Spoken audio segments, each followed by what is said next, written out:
After receiving degrees from Indiana University and the University of Edinburgh in Scotland, Paul's dream of becoming a journalist started with a job at the St. Petersburg Times, where he had worked as an intern while an undergraduate at IU. Well, I started as a reporter covering local government and politics, and I had a number of jobs along the way. The paper has a real tradition of hiring Indiana University journalism graduates, and they got the pick of the crop usually, and Paul certainly was that.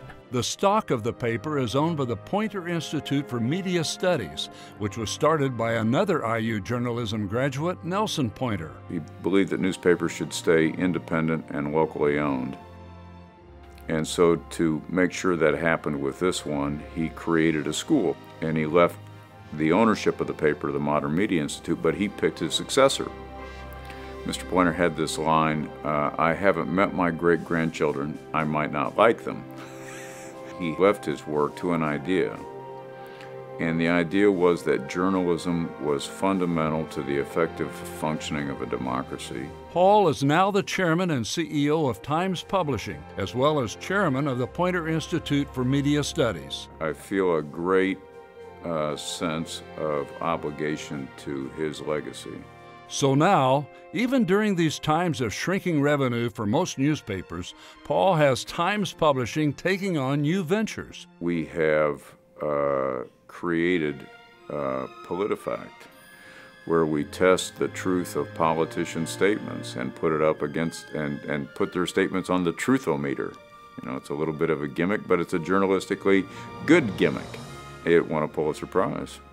As we see in today's political campaigns, it's important to check the facts, and I think they were kind of ahead of their time in doing that. Paul's noteworthy professional success has been balanced against a time of great personal hardship. The best day of my professional life was on a Monday when it was announced that the Times, then the St. Petersburg Times, had won 2 Pulitzer Prizes in a single year. And that same night I got a call from my brother, and he told me that his doctors had discovered he had a brain tumor. And it was a brain tumor that would kill him. That day will be extraordinarily memorable to me forever, both for the peak of professional satisfaction and for the reminder of how fragile life is. It might just be that recognition of life's fragility that serves as the incentive for Paul's full life today. I'm on the boards of the Pulitzer Prizes, which is the most fun thing I do professionally outside my day job. To become a judge of the Pulitzers is considered to be a real career commendation, and he was picked at a fairly young age, actually, to be involved with the Pulitzers. I also serve on the board of the Associated Press,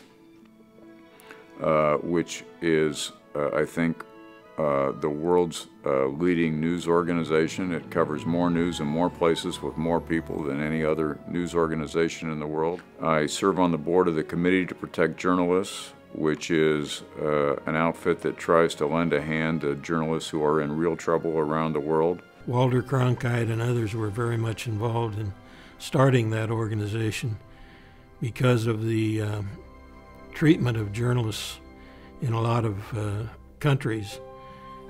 Not only physically abused, but often imprisoned for doing their jobs. The kind of work that we do is essential to citizens being informed so that they can govern themselves effectively. And you see it time and again where people do act based on what information they have available. And it's our job to give them the best information we can. David Barstow, Pulitzer Prize-winning reporter for the New York Times, described Paul Tash with the following comment: "Paul is a giant in American journalism. He would hate to hear himself described this way. He has too much Indiana in him for that. I'm terrifically honored that my alma mater would regard me as a favorite son. It launched me on this trajectory that has been such a rewarding one for me, both professionally and personally, and now is honoring me in some ways for its success, which, you know, it seems like I'm double dipping a little bit.